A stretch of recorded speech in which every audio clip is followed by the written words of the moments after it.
Hello, everyone. Welcome to Tarnished Bronze, and this is the Cult Comics Corner, where we'll be going into the second scintillating issue of Noah Van Sciver's Maple Terrace. In this issue, we are continuing on from our series. Our hero has just managed to find a clutch of comics from his sort of nemesis Martinelli that have been left behind after Martinelli was arrested for letting off some fireworks in a car park. So we get started here. Now we have a birthday party that we mentioned in the last episode of this kind of like sort of entitled friend that Noah has, and they're in the grocery store and they're going to get a gift, and Noah obviously wants to get the Super Soaker, which was all the rage in the 1990s, or a Nerf gun, maybe. But his mum says, oh, yeah, we only have a $5 limit. But then eventually she finds a Uno, and that's only $2. And then he's just really upset because, like, it's, the threshold is getting lower and lower and lower on this gift. And, this definitely seems like a thing that is too real to be made up. And so I remember a birthday party I went to where we got my friend a gift, and I had to have it eventually because I was just making a lot of a strop and I really, really wanted this board game. So I can understand a child just being sort of really unhelpful to a parent at this age, especially getting into all of the stuff like gift giving and so on and so forth. So this really seems like something that is coming out of real life for Noah Van Sciver. Um, all of his friends he's getting into a lot of trouble. He eventually is not able to go to the birthday party because the parents really don't like Noah. They think that he's scrounging and stealing the food of his friend. And this party is going to be amazing. So Noah is kind of devastated and he's a little bit unknown as to why he really can't get along with this party.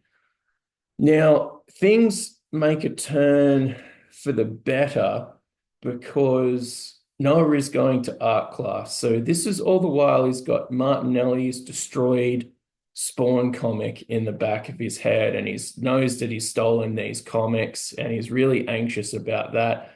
But, he's got problems with mathematics as well. He's just, Noah does a really good job of getting across those anxieties of children.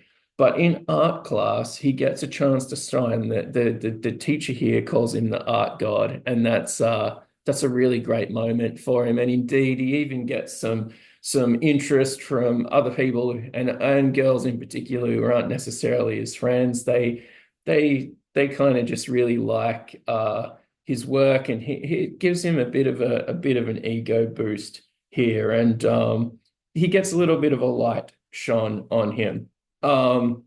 But nonetheless, when he tried to bury the comics of his brothers that he destroyed, someone has found them. And now Noah is really, really upset. So, like I said, he wrecked his brother's comics. He was able to replace them with Martinelli's comics, but someone saw him and someone has kind of like found the dead body, so to speak. They found this highly prized investment of Spawn issue 5 by Todd McFarlane, who may as well have been an art god to everyone back in that day. And so he's now gonna be getting some problem with Sean for having to replace Sean Martinelli's comics. His brother Micah is also getting into his comics. So the comics that he found that are in good condition, his brother is getting his sweaty hands all over, and he's really destroying that investment. And so they are going to get into a fight, and this is like a riff on the Superman Doomsday thing. Just really great stuff from Noah Van Sciver.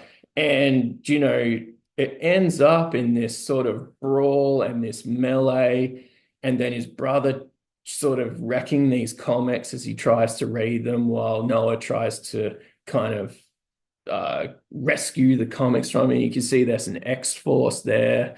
I think there's a Death of Superman comic. So there's some really top-notch investments that are just getting destroyed. And the dad's just really upset because he can't listen to his Neil Young. And I love Neil Young as well. And I would be upset if someone was interrupting my Neil Young reading. And so in a quieter moment in the evening, him and his brother are kind of getting back together. And it's not so much that he's ruined the comics, it's just the fact that he's ruined an investment, and he's maybe caused him a lot of consternation at school because Sean Martinelli at some point will want his comics back, or Noah is going to get a beat down. And so his brother has just kind of really wrecked the whole Noah's whole future as far as he's concerned. So we end the Doomsday issue on a bit of a downer for old Noah. I must admit, I really love this. I love the idea of having, the comics as an investment. It really resonates with that mentality in the early 90s, the childish kind of like idea that a collectible is worth something when it's made when it's a manufactured collectible. You see it today with slabbed comics. The instant that someone is trying to manufacture a collectible is the instant that it stops becoming a collectible. This also resonates with me as a child, because you're buying and you're selling comics in order to sustain your own little comic reading. So there's some that I would sort of sell, or I would got buy the trade paperback, or there's some comics that I maybe thought I grew out of that obviously as an adult I have to rebuy them all again.